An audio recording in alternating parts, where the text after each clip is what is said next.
प्रेक्षक हो नमस्कार. जो जो म्या जयाचा घेतला गुण, तो तो म्या तया गुरु केला जाण. गुरु म्हणजे केवळ एक पद नाही, व्यक्ती नाही, एक नाव नाही, तर गुरु म्हणजे प्रत्येक अनुभवातून प्रकट होणारं ज्ञान, प्रत्येक गुणातनं फुलणारी एक शिकवण आणि जीवनाच्या प्रत्येक वळणावर आपल्याला जो दिशा प्रकाश दाखवतो तो म्हणजे गुरु. हे गुरुतत्व म्हणजे नेमकं काय हे शोधूयात आपण आजच्या या कार्यक्रमातून. आपण आज जिथे आहोत ते म्हणजे विश्वधर्मी प्राध्यापक डॉक्टर विश्वनाथ कराड सरांच्या MIT या विद्यापीठात, जिथे ज्ञान म्हणजे पूजा आहे, विज्ञान म्हणजे योग आहे आणि अध्यात्म म्हणजे आचरण आहे.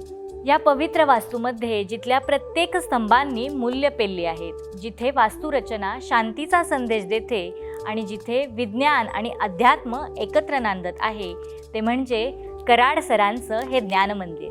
गुरुपौर्णिमेच्या आजच्या या विशेष भागात आपल्यासोबत आहेत निरूपणकार, व्याख्याते, कायम हसतमुख असणारं एक आगळं वेगळं व्यक्तिमत्व डॉक्टर संजय उपाध्ये. गुरुजी नमस्कार. नमस्कार. गुरुजी म्हटलं तर चालेल की सर? नाही, गुरुजीच म्हणायला पाहिजे, सर नको. सर हा ब्रिटिशांनी दिलेला शब्द आहे. इन सर्व्हिस आय रिमेन असं त्याचा फुल फॉर्म आहे, SIR. आणि त्यामुळे जिथे जिथे ब्रिटिशांनी राज्य केलं तिथली सगळी जनता त्यांच्या सर्व्हिसमध्ये आहे अशा दृष्टिकोनातून तो सर तयार झाला. त्यामुळे भारतीय परंपरेचा विचार केला आणि आता 75 वर्ष ह्याच्याही वर झालं स्वातंत्र्य मिळून. गुरुजीच जास्त चांगले आहे. गुरुजी नमस्कार. नमस्कार. गुरुपौर्णिमा म्हणजे केवळ गुरुचं पूजन नाही, केवळ ती एक भावना नाही, तर आपल्याकडे तिला एक परंपरा आहे. तर ह्याच्याविषयी काय सांगाल? मुळामध्ये गुरु परंपरा ही जी संकल्पना आहे ती सुरू होते ती तुमच्या जन्मानंतर लगेच. कारण पहिली गुरु जी आहे तुमची ती आईच आहे तुमची. त्यामुळे तुम्हाला बोलता येत नाही पण ऐकू येत आहे, ही जी स्थिती आहे मुलांची जन्मल्यानंतरची, तेवढ्या कालावधीमध्ये तुमच्याशी जी संवाद साधू शकते तो पहिला गुरु आहे आणि तो आई आहे. त्यामुळे आपल्या परंपरेप्रमाणे पहिल्यांदा मातृदेवो भव, मग पितृदेवो भव, वडिलांचा आधार म्हणून, मग आचार्य देवो भव. गुरु जो येतो तो तिसऱ्या स्थानावरती येतो. घराच्या उंबरट्याच्या बाहेर पाऊल टाकलं की गुरु सुरू झाला. घरामध्ये आई वडीलच गुरु आहेत किती झालं तरी. आणि अतिथी देवो भव, जो बाहेरून आत येतो, तिथी न सांगता येतो, तो देव असं म्हटलेलं आहे. जो ठरवून येतो तो देव नाही. जो तिथी न सांगता अचानक समोर पाहुणा म्हणून उभा राहिला तर त्याला अतिथी म्हणतात. त्यामुळे भारतीय परंपरेमध्ये गुरु मानण्याची जी क्रिया आहे ती स्वाभाविक आहे. त्याला असं काही विशेष रूप देण्याची क्रिया जी आहे ती नंतर घडली, पण घरामधनं तर ते आईच्या माध्यमातून पहिलं बोलणं सुद्धा आईच्या माध्यमातून असेल तर तीच पहिली गुरु आहे. बाकी ही जी आत्ताची गुरु परंपरा जी आहे, कोणाकडनं तरी ज्ञान घेणं आणि कोणीतरी ज्ञान देण्याची क्रिया, तर त्यामुळे महर्षी व्यासांनी गणपतीला सगळं ज्ञान दिलं आणि गणपतीने ते लिहून घेतलं. तर अलीकडच्या कॉलेजेसमध्ये आपण नोट्स काढा असं जे म्हणतो, ते नोट्स काढा म्हणजे काय, तर व्यास आणि गणपतीचीच रचना आहे की व्यासाने सांगितलं आणि गणपतीने लिहून घेतलं. आणि त्यामुळे व्यास या शब्दाचाही अर्थ जो आहे तो वर्तुळ मध्यातून गेलेली दोन्ही परिघांना टेकणारी रेषा. सो ते सगळंच व्याप्त व्यास जो आहे तो. आणि म्हणून व्यासोच्छिष्टम जगत सर्वम असं म्हटलेलं आहे की उच्छिष्ट म्हणजे बोललेलं. तर व्यास जे जे बोलले तेच जगामध्ये आहे आणि व्यास जे बोलले नाही ते जगात नाही, किंवा जगात जे नाही ते व्यास बोललेच नाही. तर मला असं वाटतं की हे श्रद्धापूर्वक शिकून घेण्याची जी प्रक्रिया आहे ती आपल्या परंपरेमध्ये, इट्स नॉट अ लेक्चर. हे कुठच्याही प्रकारचं असं लेक्चर दिलं आहे, स्पीच दिलं आहे असं गुरु शिष्य संवादाचं स्वरूप नाही. आणि त्यामुळे त्याला खूप महत्त्व आहे. अर्थात आपण कोणावरती राज्य न केल्यामुळे जगामध्ये ही परंपरा त्या प्रमाणात बाहेर गेली नाही. त्यामुळे कोणीतरी बाहेरून आले, गुरु शब्दाचा अर्थ बघितला, मग त्यांनी मॅनेजमेंट गुरु, हा गुरु, तो गुरु, ते अगदी लव गुरुपर्यंत असे सगळे प्रकार निर्माण झाले. त्याच प्रश्नाकडे मी येत होते की सर आज गुरु नेमके किती असावेत? कारण की सगळीकडनंच आपल्याला ज्ञान होतं, पण नेमका गुरु कोण ठरवायचा आणि तो म्हणजे किती असावेत गुरु? गुरु हा व्यक्तिरूपात असतो, प्रतिमेच्या स्वरूपातही असतो. तो तत्वाचा मुद्दा आहे. हे गुरु नावाचं एक तत्व आहे. त्यामुळे कोणाकडनं कुठच्याही क्षणाला तुम्ही शिकत असता त्यावेळेला न कळत का होईना तिथे गुरु आणि शिष्य हे नातं आपोआपच तयार होतं. त्याच्यासाठी काही मुद्दाम सदैव गुरु समोर हवा असं नाही. आणि त्यामुळे तुमचं शिक्षण घेण्याची इच्छा याच्यावरती तुमचं शिष्यत्व अवलंबून आहे. बरोबर. आणि एक लक्षात घ्या की गुरु जो आहे तो शिष्याच्या पोटी जन्माला येतो. आपण जे समजतो की शिष्य गुरुच्या पोटी, तर तसं नाही आहे. म्हणजे काय नेमकं तुम्हाला सांगतो की जोपर्यंत शिष्य गुरु मानत नाही तोपर्यंत तो शिष्य होत नाही. आणि तो शिष्य झाल्याशिवाय गुरु अस्तित्वात येऊ शकत नाही. एक साधं उदाहरण सांगतो की एखादा माणूस म्हणाला की मी कुंभार आहे, तर तो कुंभार आहे हे नुसतं तो सांगून सिद्ध होत नाही. मग त्याने मडकं हातात धरलं आणि मग म्हणाला की हा कुंभ माझ्या हातात आहे मातीचा, मी कुंभार आहे, तरी सुद्धा तो कुंभार सिद्ध होत नाही.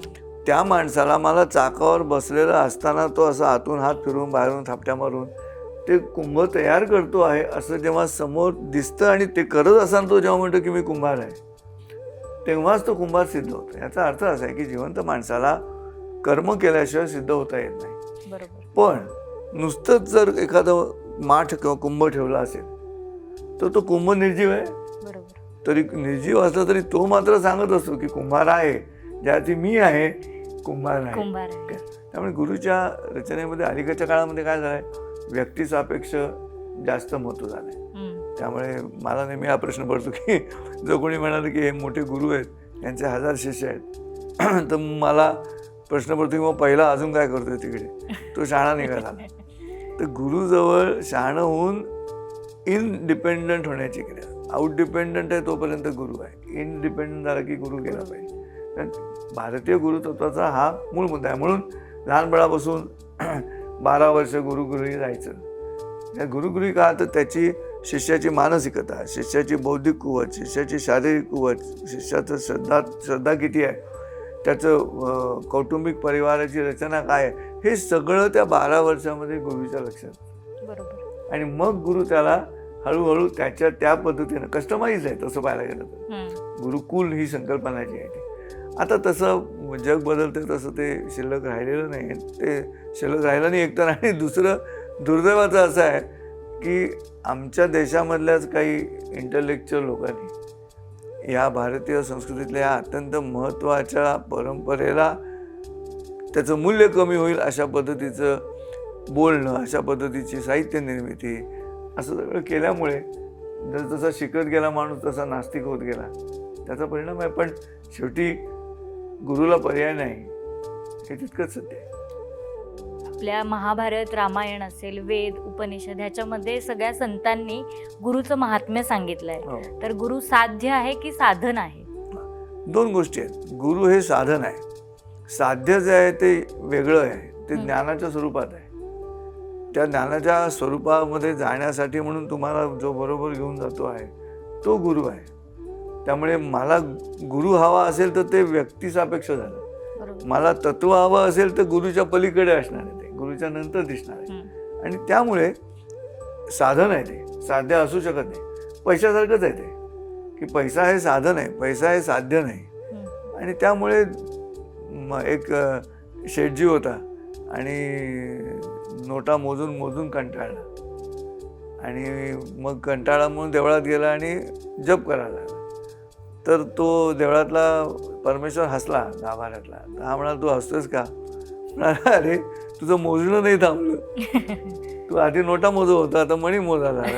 मोजणं जेव्हा थांबेल ना तेव्हा तुला ज्ञान येईल, तोपर्यंत होणार नाही. जे अगणित आहे गुरुचं, तो अगणित आहे, त्याला गणितात नाही पकडता येत, ते अगणितामध्येच बघायला लागतं. आणि त्यामुळे मी म्हटलं असं की गुरुच्याकडनं ज्ञान घेतल्यानंतर गुरुला सोडता आलं पाहिजे.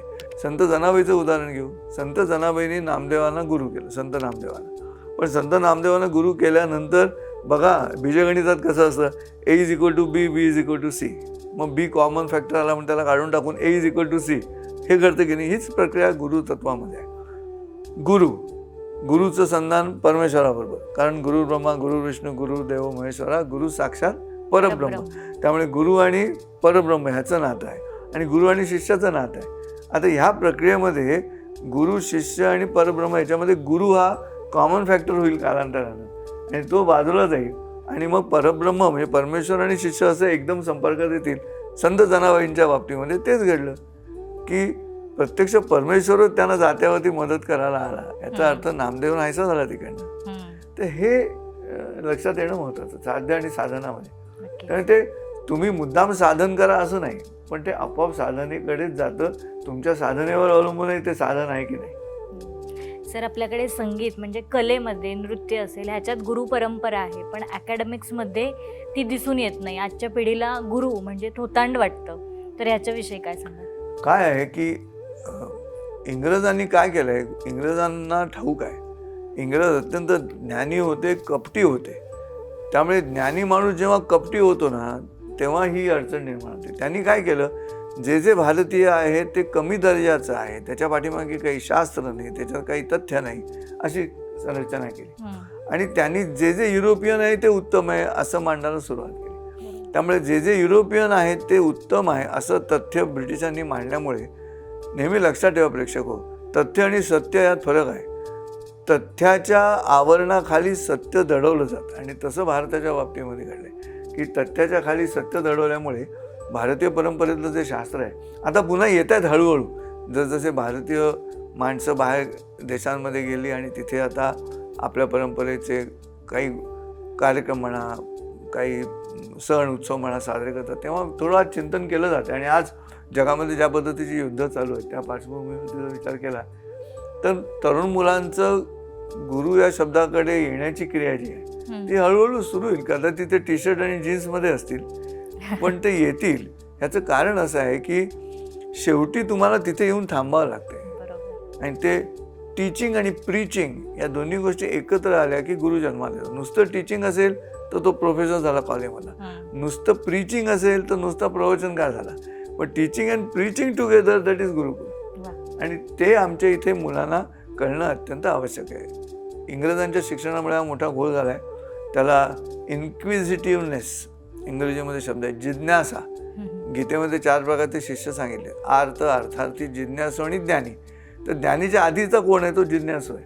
अलीकडच्या काळात गुगलमुळे म्हणा, ब्रिटिशांनी दिलेल्या प्रशिक्षणामुळे म्हणा, घरातले जे पहिले 2 गुरु आहेत मातृदेवोभव आणि पितृदेवोभव, यांनाच कमी लेखायचं कारण मला जास्त कळतं. ह्या भूमिकेमध्ये शिक्षण मानसिकता तयार करतं म्हणून ते त्या तरुण मुलांना थोतांड वाटतं एक. आणि दुसरी गोष्ट गुरु लोकांची पण चूक आहे. गुरुनी पण कधीतरी टी शर्ट आणि जीन्सवरती येऊन बोलायला हरकत नाही ना. त्याने अशा पद्धतीने गप्पा मारायला हरकत नाही. तुम्ही बोला तेच. शेवटी वेश आणि आवेश जरी महत्त्वाचा असला तरी तुम्ही तुमचं वेगळं पण सिद्ध करण्याचा प्रयत्न करत आहे. जसा की मी आता या मुलाखतीमध्ये, नाही तर मी ऑफिसच्या ड्रेसमध्ये येऊ शकलो असतो. पण हे जे आहे आता सगळं हे काय आहे, वेश आणि आवेश. कारण मी ज्या गुरुतत्वाविषयी बोलणार आहे त्या गुरुतत्वाची एक अपेक्षा असते, तुमचा वेश काय असला पाहिजे आणि त्यानुसार हे आहे. त्यामुळे तरुणांशी संधान बांधलं जात नाही एक. आणि मग नंतर जे 50 नंतर हरलेली मंडळी जी आहेत व्यक्तिगत आयुष्यामध्ये ती त्या गुरुच्या भजनी लागतात आणि मग गुरुसुद्धा त्याला काय महत्त्व मिळतं असं गुरुला ते त्यातून ते थोतांड तयार होतं. शहाणं करणं जे आहे ते सगळ्यात महत्त्वाचं. मी तुम्हाला एक गंमत सांगतो. आता आपण डॉक्टर विश्वनाथ कराड यांच्या कार्यालयामध्ये बसलेलो आहोत, वारकरी संप्रदाय. तर मी एका त्यांच्या कार्यक्रमामध्ये सगळे वारकरी समोर बसले होते आणि मी म्हटलं तर मी एक जादू करून दाखवतो स्टेजवर. आणि सगळ्या वारकऱ्यांपैकी दोघांना वरती बोलवलं. ते बुक्का लावतात ना, हां, तर तो तर मी काय केलं, एक बुक्का एका माणसाच्या असा मुठीवरती लावला इथे आणि दुसऱ्याला तिकडे लांब उभं केलं आणि त्याला म्हटलं आता असं असं चोळ, तो बुक्का घालवून टाक. त्याने बुक्का घालवला. म्हटलं आता गजर करा. आता बघा ह्याच्या हातावरचा जो बुक्का आहे तो त्याच्या आतमध्ये येईल मुठीच्या, असं सांगितलं आणि मी तो तिकडे नेऊन दाखवला. त्यावेळी सगळे वारकरी एकदम ओरडले, रामकृष्ण हरी म्हणून, विठ्ठल असं जोरात ओरडले. आता इथे मी काय करायला हवं, नेहमी लक्षात ठेवा. इथे मी जर त्यांना वाटलेलं आश्चर्य तसंच आणखीन हवा टाकून मोठं करत गेलो ना तर मी चमत्कारी गुरु होऊ शकतो. हां, दैवी शक्ती असलेला गुरु मी असू शकतो. पण मी तसं न करता मी त्यांना सांगितलं मी कसं केलं त्याचं शास्त्र तुम्हाला सांगतो. इथे शहाणं करणं आलं. समर्थ रामदास म्हणतात शहाणे करून सोडावे सगळेजण. मग मी त्यांना सांगितलं मी कसं केलं ते.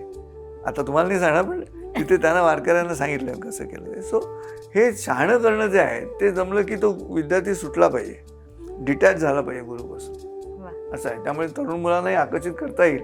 पण गुरुंनी स्वतःकडे अहंकार नाही घ्यायचा की मी शहाणा आहे म्हणून. त्यांनी देत राहायचं सतत. गुरु आणि सद्गुरू याच्यातला फरक काय गुरुजी? गुरु आणि सद्गुरू, गुरु जो आहे तो कसब शिकवतो. कसब शिकवतो म्हणजे एखादं विषय आहे, तो धनुर्विद्या आहे समजा, ते धनुर्विद्या अर्जुनाला शिकवायची असेल तर द्रोणाचार्य त्याचे गुरु आहेत. पण धनुर्विद्या द्रोणाचार्यांनी शिकवून सुद्धा शेवटी घडलं काय नशिबामध्ये? गुरुच त्यांच्या विरोधात उभा राहिला. भीष्म पितामह द्रोण गुरुजना नतमस्तकमी ज्यांच्या चरणा, त्या चरणांच्या सुभग शेखरी वार कसा मी करू, असा प्रश्न अर्जुनाला पडला. तो अरी म्हणून समोर उभा राहिला, शत्रू म्हणून गुरु समोर उभा राहिला, पण कसब शिकवलेलं होतं. मग सब कोणी शिकवलं? नुसतं कसब मधला जो सब आहे ना, ते श्रीकृष्णाने शिकवलं. तुला धनुर्विद्या येते आहे, पण का लढायचं, कसं लढायचं नाही, का लढायचं याचं कारण श्रीकृष्णाने सांगितलं. गुरु आणि सद्गुरूमध्ये हा फरक आहे. जो गुरु आहे वो कसब सिखाता है और जो सद्गुरु है वो सब सिखाता है. वा, मस्त. आयुष्यात आपल्याला अनेक गुरु भेटतात, पण त्याच्यातला नेमका गुरु कोण आणि कसा करायचा हे करताना मनात आपल्या काय स्पष्ट असलं पाहिजे? तुम्हाला काय शिकायचं आहे त्याचं वर्तुळ स्पष्ट असलं पाहिजे. त्या वर्तुळाबाहेर जायची गोष्ट गुरुकडनं जर चर्चेमध्ये यायला लागली तर त्या गुरुला नमस्कार करायचा, संपर्कात राहायचं, पण त्याच्या प्रीचिंग म्हणजे प्रबोधनाच्या वर्तुळामध्ये शिरायचं नाही कालांतरानं. कारण आता समजा उदाहरण देतो आपण की मला गाणं शिकायचं, तर मी गाणं शिकायला गेलो तर मी राहतो कुठे? मग अमरावतीत राहतो. मग अमरावतीमध्ये आमचं जे घर आहे त्या गल्लीमध्ये एक काय कुलकर्णी मास्तर आहेत, ते गाणं शिकवतात. तर मी कुलकर्णी मास्तरांकडे गाणं शिकायला, मग मला सा कसा लावायचा, पलटे बिलटे त्यांनी मला सगळं शिकवलं. ते शिकवल्यानं माझा आवाज चांगल्यामुळे एका कार्यक्रमामध्ये मला एक मोठे प्रसिद्ध गायक तिथे भेटले. मग प्रसिद्ध गायकांनी माझं गाणं ऐकलं, तर छान गातोस बाळा, हां छान, मला तुला शिकवायची इच्छा आहे. आता इथे कुलकर्णी मास्तरांचं वर्तुळ आणि त्या गायकाचं वर्तुळ मोठं आहे, बरोबर. तर मला शिफ्ट व्हावं लागेल जर पुढे जायचं असेल तर. मी कुलकर्णी मास्तरांकडे सगळं शिकू शकत नाही. मी BCom होईन किंवा SSC होईन कुलकर्णी मास्तरांकडे, पण ग्रॅज्युएशनला मला दुसऱ्या कॉलेजात जावं लागेल. ग्रॅज्युएशन नंतर PG साठी मला पुन्हा वेगळं लागेल, PhD साठी मला पुन्हा गुरु बदलायला लागेल. तर हे वरच्या दिशेनं जाणारा जो प्रवास आहे, त्या प्रवासाचा हा मुद्दा आहे तुम्ही जो प्रश्न विचारलाय. गुरुची सेवा करणं म्हणजे नेमकं काय? दोन गोष्टी याच्यामध्ये. गुरुची सेवा करणं म्हणजे पूर्वीच्या काळी कसं आहे की गुरु हा वयस्कर आहे, पांढरी दाढी. तुम्ही कधी चित्र बघा की गुरुचं चित्र म्हटलं की तो पांढरी दाढी आहे. तर पांढरी दाढी आहे म्हटल्यानंतर गुरुच्या सेवेचे जे प्रकार आहेत, त्या सेवेच्या प्रकारामध्ये नवविधा भक्ती आहे, 9 पायऱ्यांनी सेवा आहे. श्रवणम कीर्तनम विष्णू स्मरणम पादसेवनम वंदनम अर्चनम दास्यम सख्यम आत्मनिवेदनम, हे 9 भक्तीचे मार्ग सांगितलेले. त्यापैकी पहिलं श्रवण म्हणजे काय? ऐकणं. त्यामुळे गुरु समोर झालं की गुरु जे सांगतोय ते ऐकायला पाहिजे, श्रवण. तर श्रवणम कीर्तनम, कीर्तन म्हणजे ते ऐकल्यानंतर तुम्ही बाहेर जाऊन मी ह्या गुरूंकडनं हे ऐकलं असं तिसऱ्याला सांगणं, तिथे तुमची उजळणी झाली, श्रवणम कीर्तनम. मग स्मरण, जे गुरुंनी सांगितलेलं आहे ते लक्षात ठेवायचं आहे. मग स्मरण झाल्यानंतर पादसेवनम. पादसेवनमचे 2 अर्थ आहेत. एक गुरुचं वय, गुरुचं वयस्कर असणं असं पाहिल्यानंतर गुरु झोपल्यानंतर त्याचे पाय थकलेले असतील वयोवृद्ध असल्यामुळे, म्हणून पादसेवनम म्हणून त्याचे पाय चुरून द्यायचे, ही त्याच्या पाठीमागची कल्पना आहे. आता दुसरा एक मुद्दा त्यातला असा आहे की त्याला आपण दृष्टांत म्हणू की पादसेवनममध्ये त्यांनी शिकवलेला जो विषय आहे गुरुने, त्याच्या मुळापर्यंत जायला हवं. म्हणजे तुम्ही बेसिक जे आहे त्या विषयाच्या पायापर्यंत गेलात. पाय म्हणजे पाय नव्हे, पाय म्हणजे फाउंडेशन. त्या विषयाच्या पायापर्यंत तुम्ही गेलात की तिथे पुन्हा पादसेवनम सुरू झालं. मग हे पहिले 4 प्रकार झाले, श्रवणम कीर्तनम विष्णू स्मरणम पादसेवनम. मग वंदनम, गुरु तुम्हाला कुठे बाहेर दिसले रस्त्यामध्ये तर तुम्ही जाऊन त्यांना वंदन करा. मग वंदनम अर्चनम म्हणजे काय? तर तुम्हाला कळले की गुरुशी गप्पा मारता मारता गुरुला बाबा काही ह्या गोष्टी आवडतात केलेल्या, किंवा त्याला फळं आवडत असते तर त्यांना डाळिंब आवडतं, असं तुम्हाला माहिती आहे. पहिल्या प्रकारात 5 पायऱ्यांमधून तुमच्या लक्षात आलं आहे. आणि तुम्ही कुठेतरी गेलात आणि तुम्हाला ते दिसलं की अरे, तर ती आवडती गुरुची आवडती वस्तू तुम्हाला समोर दिसली की तुम्हाला गुरुची आठवण झाली पाहिजे. आणि वंदनम अर्चन म्हणजे त्याला तुम्ही ते भेट आणून देणं किंवा अशा पद्धतीनं वचन. वंदनम अर्चनम दास्यम म्हणजे मग एक स्थिती अशी की तो म्हणेल ते, तिथे का म्हणून प्रश्न विचारायचा नाही. मग तुम्ही बेधडक या पद्धतीनं करा म्हणजे करा, तिथे चर्चा करायची नाही. आता ही गुरुची संकल्पना विविध आता विश्वधर्मी डॉक्टर विश्वनाथ कराड यांच्या 2009 साली मी MIT मध्ये आलो.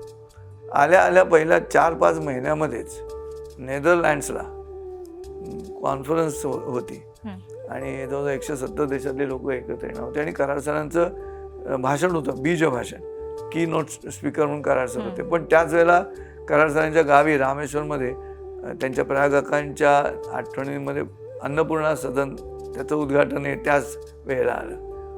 मग त्यांनी मला तिकडे जायला सांगितलं. बरोबर, हा एक प्रकार बघा मला दिलेला प्रतिसाद की संजय तू जा माझ्याऐवजी.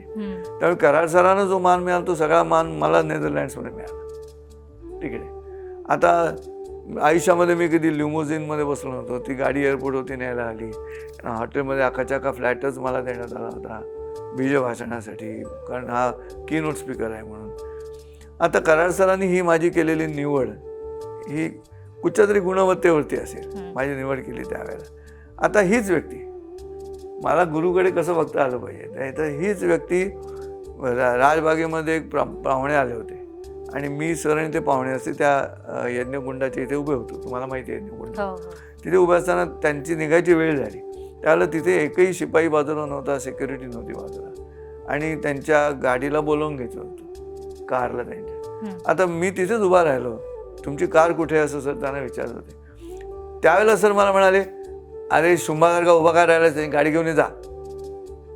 इथे मी किती शिकलेला आहे काय आहे ह्यापेक्षा मी जाऊन त्यांची गाडी घेऊन येणं, हे शिष्याला कळण्याची जी क्रिया आहे की मला ह्याच माणसाने मला नेदरलँड्सला पाठवलं होतं आणि हाच माणूस अधिकाराने म्हणतो जा गाडी घेऊन ये, तर इथे माझा अपमान झाला अशी भूमिका मी न घेणं हा प्रशिक्षणाचा मुद्दा. तुम्ही गुरुकडे कसं बघता. बरोबर. आणि म्हणून मला असं वाटतं की ह्या गुरु सद्गुरूच्या प्रक्रियेमध्ये उडी कशी मारायची हे गुरु शिकवेल, उडी कुठे मारायची ते सद्गुरू शिकवेल. त्यातला जो अहंकार जाण्याची क्रिया जी आहे, इकडे कदाचित तुम्हाला जे शिकतं त्यातून अहंकार निर्माण होऊ शकतो, जसा अर्जुनाला झाला.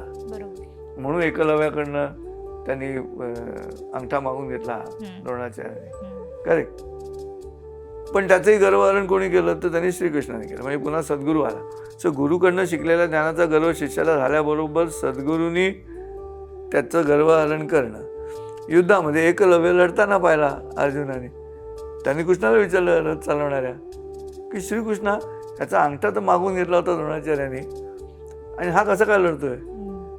तर श्रीकृष्ण म्हणाला, द्रोणाचार्यांनी एकलव्याच्या स्वप्नात जाऊन त्याला बिन अंगठ्यांची धनुर्विद्या शिकवली, असं कृष्णाचं उत्तर आहे.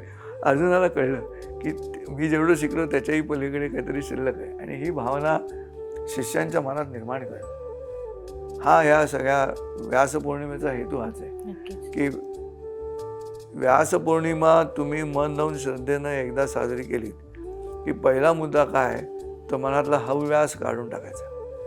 हे हवं आहे, ते हवं आहे, ते हवं आहे, ते लोभीपणा गेला पाहिजे.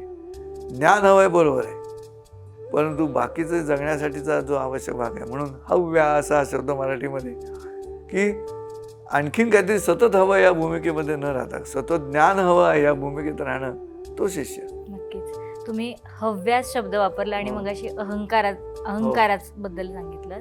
तर आपल्या कधी कधी असं होतं की अंतर्मनातला गुरु काहीतरी, म्हणजे अंतर्मन काहीतरी वेगळं सांगतंय, आपला गुरु जो असतो पारंपरिक गुरु त्याचं म्हणणं वेगळं आहे आणि आत्ता सोशल मीडिया आणि याच्यावरती डिजिटल गुरु म्हणता येईल त्याला, हे काहीतरी वेगळं सांगतंय. तर ह्याच्यामध्ये आजच्या पिढीचा गोंधळ होताना दिसतो.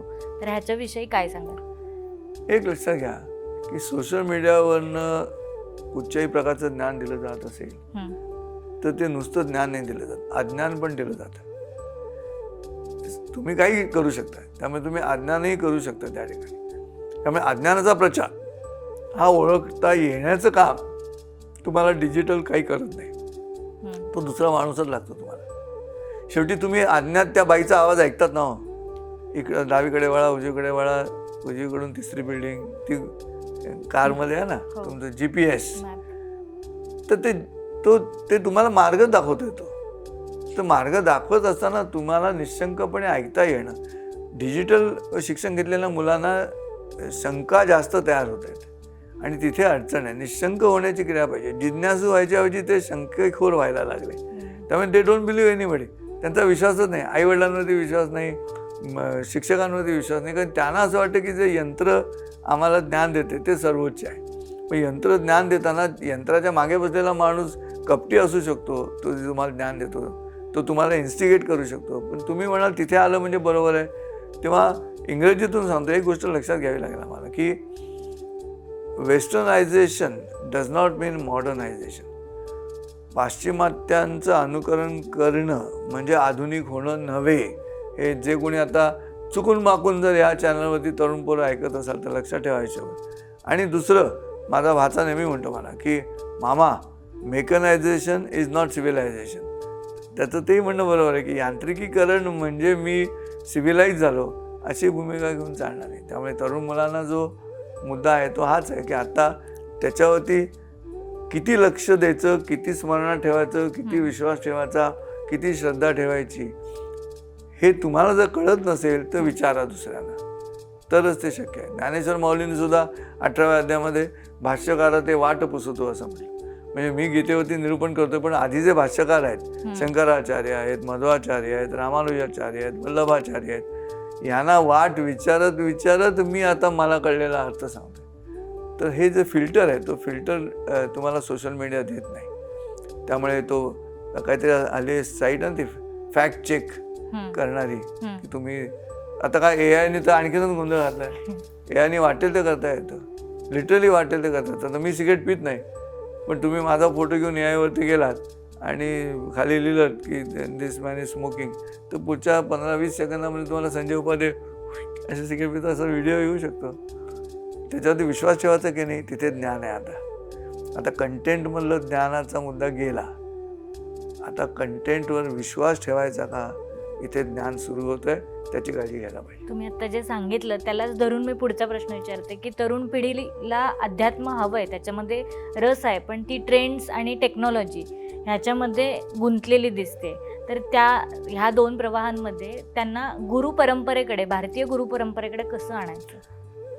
गुरुनी बदलायला लागेल, पहिला मुद्दा, त्यांना जर आणायचं असेल तर. दुसरा मुद्दा असा आहे की गुरु अध्यात्म याची सांगड सतत घालून चालणार नाही. त्यामुळे अध्यात्माचा विचार केला तर ते काय करतं, ते माणसाला निसंग बनवतं. सो डिटॅचमेंटचा जो मुद्दा आहे तो सगळ्यात महत्त्वाचा. आणि नथिंगनेसचा मुद्दा. नथिंगनेस म्हणजे काय आहे, तर रिक्तावस्था आहे. आणि डिटॅचमेंटमध्ये काय आहे, तर ती विरक्तावस्था आहे. आणि म्हणून मला असं वाटतं की मुलांच्या शैक्षणिक प्रक्रियेमध्ये आम्हाला या दृष्टिकोनातून विचार करायला लागेल. त्यांना आता जे प्रशिक्षण दिलं जातं आहे त्या प्रशिक्षणामध्ये आम्ही त्यांना फक्त कसं शिकवतोय, सॉफ्ट स्किल्स शिकवतोय. पण सॉफ्ट स्किलच्या आतमध्ये जाऊन आम्हाला त्यांना काहीतरी शिकवावं लागेल. आणि ते लक्षात यायला पाहिजे. ते शिकवलं जात नाही म्हणून आज अडचण आहे. मी मुलांना सांगतो, माझ्याकडे जे शिकायला येतात किंवा माझ्याकडे जे चर्चा करायला येतात तरुण पोरं, त्यांना मी हाच मुद्दा सांगतो की तुम्ही ॲडजस्ट करायला शिका. ते म्हणजे ॲडजस्ट करायचं म्हणजे काय करायचं म्हटलं, ADJEST असं तुमचं स्पेलिंग आहे, माझं स्पेलिंग आहे ADDJEST. ॲड जस्ट करा. जस्ट म्हणजे न्याय्य काय आहे ते ॲड करा, त्याला ॲडजस्ट म्हणतात. आणि ही भूमिका आमच्या शैक्षणिक प्रक्रियेमध्ये उपलब्ध नाही. आणि सगळ्यात मोठा गोंधळ तो आहे. त्यामुळे मग तुम्हाला ते करण्यासाठी तुम्हाला गुरु लागेल, आध्यात्मिक गुरु लागेल. अध्यात्म म्हणजे काय लगेच विरक्त होणं असं काही नसतं. ज्ञानेश्वर माऊली म्हणतात, मी माझे ऐसी आठवण विसरले जयाचे अंतःकरण, पार्था तो संन्यासी जाणं निरंतर. संन्यासी कोण आहे, तर त्यांनी वेश बदलला म्हणून संन्यासी नाही आहे, दूर जाऊन राहतो म्हणून संन्यासी नाही, तर मी माझे याची आठवण अंतःकरणामध्ये जो विसरतो म्हणजे इगोलेस होतो. त्याचा स्वतः आता अलीकडचे सगळे तरुण शिकलेली मुलं घरामध्ये आई वडिलांना काही कळत नाही. बरं, ही प्रक्रिया वर्षानुवर्ष चालू आहे. प्रत्येक पुढची पिढी मागच्या पिढीला मूर्ख समजते. पण एक छोटं उदाहरण देऊन तुम्हाला सांगतो की जी जास्त शिकलेली पिढी आहे तीच जास्त आवाज करते. खरं आहे सर, बरोबर. आता माझी जी गाडी आहे, माझ्या वडिलांची गाडी फियाट होती समजा, आणि तर ती जुनी गाडी होती. मग त्याचे बॉनेट वाजायचं, बूट वाजायचं, काही ना काही ते खड्ड्यातून गेली की असा आवाज यायचा. आता माझी गाडी वेंटो आहे. माझी गाडी वेंटो असेल तर ती कमी आवाज करते. खड्डे तेच राहिले आयुष्यावर, ते बदललेले नाही. नाही का. सध्याची राजकीय स्थिती बघता राजकीय नेते काही बदलण्याचं लक्षण दिसत नाही. ते जुनेच आहेत, तसे खड्डे पण जुनेच आहेत रस्त्यावरचे. पण त्यातून वडिलांची गाडी जाताना आवाज करायची आणि माझी गाडी जाते ते कमी आवाज करते. तुम्ही सांगा मला प्रेक्षक हो, का माझी गाडी कमी आवाज करते? त्याचं कारण असं आहे, my car is more educated than my father's car. वडिलांच्या गाडीच्या शिक्षणापेक्षा माझ्या गाडीचं शिक्षण जास्त झालं आहे, म्हणून ती कमी आवाज करते. मग जी अक्कल यंत्राला आहे की जास्त शिकल्यानंतर, अधिक मॉडर्न झाल्यानंतर कमी आवाज करायची, ती अक्कल माणसाला का नाही? तिथे तो आध्यात्मिक गुरु लागणार आहे आज त्या पोरांना शहाणं करण्यासाठी. नक्कीच. आपण आता जिथे बसलो आहोत ते आदरणीय कराड सरांचं ज्ञान मंदिर. सरांच्या गुरुतत्वाविषयी तुम्हाला काय वाटतं? सगळ्यात महत्त्वाचा मुद्दा आहे तो कराड सरांच्या बालपणापासून, म्हणजे प्रतिमेतला जो गुरु आहे त्यांच्या गावचा, रामेश्वर गावचा गोपाळ बाबा, त्याच्याबद्दलची जी श्रद्धा आहे, तिथे जी प्रार्थना आहे, त्या प्रार्थनेमध्येच सज्जनता दडलेली आहे की माझा पहिला नंबर येऊ दे म्हणजे ध्येय आहे. मला कोणाविषयी वाईट विचार नको येऊ दे, अशी प्रार्थना आहे. आता ह्या प्रार्थनेचा जो रचना आहे त्या प्रार्थनेमध्ये तुमच्या लक्षात येईल, मी त्याच्यावरती गाणं पण लिहिलं आहे. प्रथम यावे मी न वाटो दुष्टता कोणाप्रती, मागणे गोपाळ बाबा द्यावी मजला सन्मती. आता द्यावी मजला सन्मती हा तिसरा मुद्दा आहे. तो भारतीय परंपरेचा हिस्सा आहे की मला चांगली बुद्धी दे. आपली परंपरा कधी असं म्हणत नाही की मी एक काम करून आलोय ऑलरेडी, तर ते पुण्य आहे की पाप आहे मला माहिती नाही, पण पाप असेल तर मला क्षमा कर, अशी प्रार्थना आपली नाही भारतीयांची. दुसरी प्रार्थना, मी जे काही काम करणार आहे ते चांगलं आहे की वाईट आहे, पण मला यश दे, अशीही प्रार्थना आमच्याकडे नाही. आमची प्रार्थना भारतीयांची कर्म करण्यापूर्वीची मनस्थिती जी आहे, बौद्धिक स्थिती आहे, तिथे आहे. ती आहे मला चांगली बुद्धी दे. आता चांगली बुद्धी दे इथेच मुळामध्ये पुढचं कर्म उत्तम असणार आहे, सत्यसंकल्पाचं असणार आहे, हे सिद्ध होतं. कराड सरांच्या त्या प्रार्थनेमध्येच ते यश दडलेलं आहे. आणि त्यामुळे अख्ख्या परिवारामध्ये कोणी शिकलेलं नसताना एखादी व्यक्ती अशा ताकदीनं शिकते, बाहेर येते.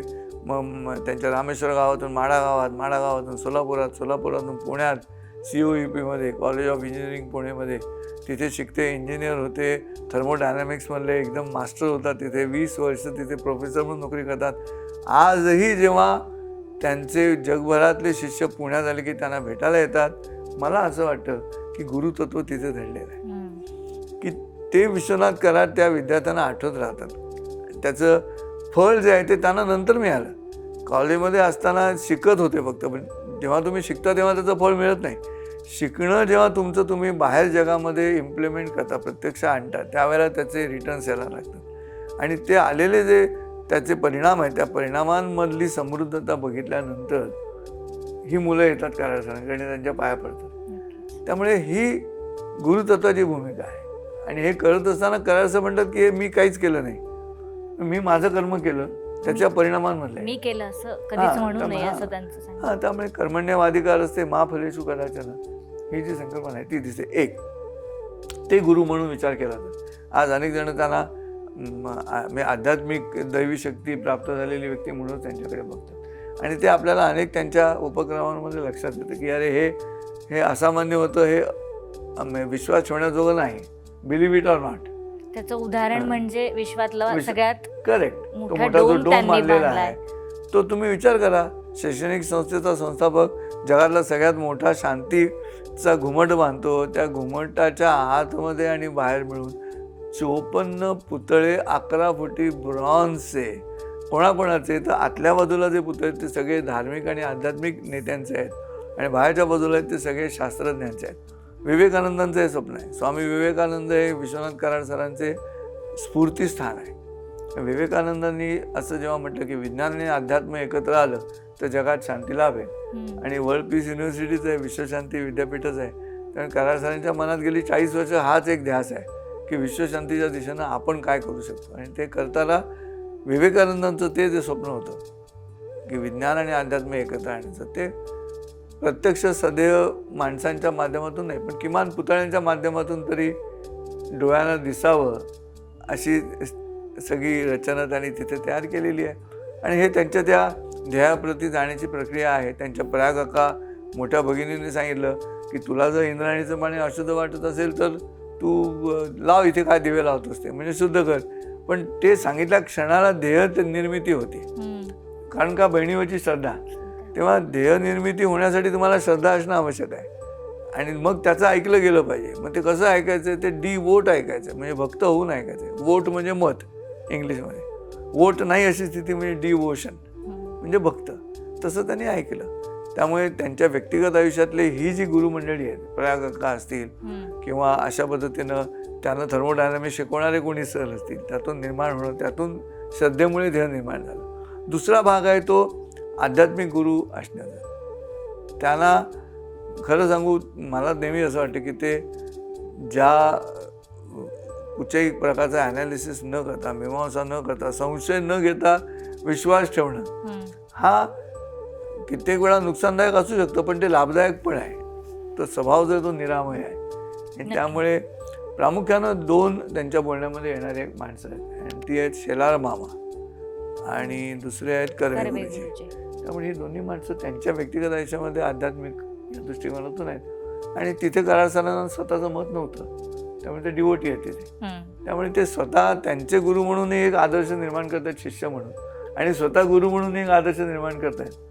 जेव्हा आजही इतक्या वर्षानंतर 30-30, 40-40 वर्षानंतर पुण्यात आलेला विद्यार्थी एक वेळ नातेवाईकाकडे जाणार नाही, पण तो सरांना भेटून जातो. हे त्यातलं हे तत्व आहे, गुरुतत्व आहे. सर, तुमचे देखील अनेक शिष्य आहेत, इथे पण आहेत आणि विदेशात पण आहेत. पण तुमची गुरु शिष्य परंपरा ही एका वेगळ्या आगळ्या गुरुकुलाची आहे, तर त्याविषयी काय सांगा? नाही, माझं गुरुकुल जे आहे ते योगाने तयार झालं, योगायोगाने नाही, योगाने तयार झालं. त्यामुळे ETVवरची माझी प्रवचनं बघून जे श्रोते होते, प्रेक्षक होते टी व्हीवरती मला बघणारे, ते परस्परच ते गुरु मानायला. आता ही जाणीव मला पाहिजे की तिथे मी बसलो आहे, टिळा लावला आहे, गळ्यात हार घातलेले आहेत, पाठीमागे ओम. तो सेट जो आहे ना, तो सेट माणसाला आकर्षित करतो. मखर जे आहे देवाचं, ते आतल्या मूर्तीला देव करतं. आतली मूर्ती नाही मखराला मोठं करते, मखर त्या देवाला मोठं करतं. तसं झाल्यामुळे गुरु मानायला लागले. मग ते कोणी बघितलं तर बुवाच्या पाया पडतात, तसं रस्त्यात पाया पडायला लागले. मग त्याच्यावरती घरी चर्चा झाली की काय करायचं, की हे असं तर व्हायला लागलं, तर मी नको असं करायचं की नाही करायचं पाया पडताना. तर मग मी थोडी चर्चा घरामध्ये, शैक्षणिक चर्चा झाली. मग आम्ही काय केलं गुरुकुलामध्ये. पहिला मुद्दा की मी संपर्क करायचा नाही शिष्यांशी, त्यांनी केला तरच मी उत्तर देण्यासाठी यायचं. दुसरा मुद्दा, दक्षिणा घ्यायची नाही त्यांच्याकडे. गुरुपौर्णिमेला काय दक्षिणा देतील ती स्वतःजवळ ठेवायची नाही, ती सामाजिक कार्यासाठी वापरायची, ती ऐच्छिक. तिसरा मुद्दा, माझ्या शिष्य मिळून काहीतरी मी उद्योग करतोय असा संप्रदाय करायचा नाही, त्याचा कल्ट करायचा नाही, 1-on-1 ठेवायचं. एकाला एक त्याचं ज्ञान दिलं की संपलं गुरुकुल त्या ठिकाणी.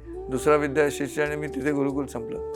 तिसरा मुद्दा त्यामध्ये असा येतो की कुठल्याही प्रकारचे रिच्युअल्स नाहीत की तुम्ही संजय उपाध्यायांच्या गुरुकुलात आलात म्हणून सकाळी 5 वाजता उठून तुम्ही हे स्तोत्र म्हणा, ते स्तोत्र म्हणा, असं काही मी करायला सांगत नाही. मी सायकॉलॉजिकल ब्लॅकमेलिंग करत नाही. नमस्कार कसा करायचा मला हे त्यांच्यावरती सोडून देतो. दीक्षा म्हणायची त्याला, पण त्याला मी इंग्लिशमध्ये MOUs म्हणतो, मेमोरंडम ऑफ अंडरस्टँडिंग. ते एकदा फक्त गुरुकुलाला नमस्कार करायचा पायावर डोकं ठेवून आणि कबूल करायचं की आजपासून मी तुम्हाला गुरु मानतोय किंवा मानते.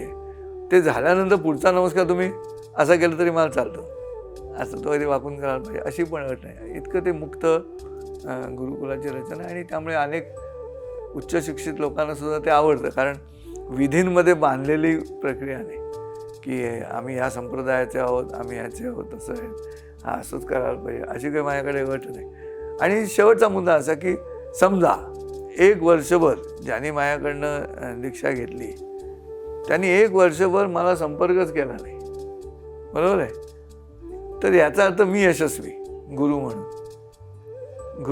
मी त्याचे संपर्क करणारच नाही आहे. त्यांनी नाही केला याचा अर्थ त्याला गुरुची गरज नाही, आणि त्याला गुरुची गरज नाही ही स्थिती येण्यासाठी गुरु करायचा आहे.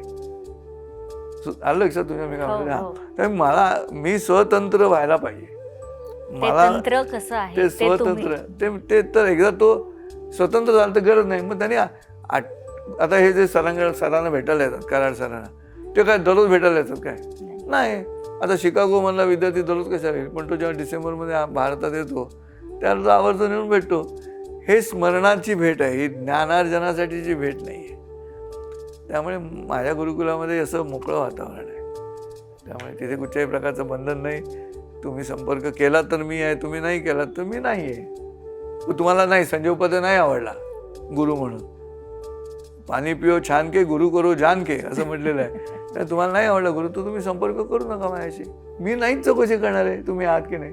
सो तुमचं असणं माझ्याकडे शिष्य म्हणून ही माझी गरज नाही, आणि तुम्हाला मी गुरु म्हणून असणं ही तुमची गरज होणार नाही, असं ज्ञान देण्याची प्रक्रिया या गुरुकुलात चालते. नक्कीच. मुलाखतीच्या शेवटी मी तुम्हाला असं विचारते की तुमच्या असंख्य आठवणी असतील ह्या क्षेत्रातल्या किंवा या परंपरेतल्या, तरी एखादी आठवण जी लक्षात राहिली आहे अशी?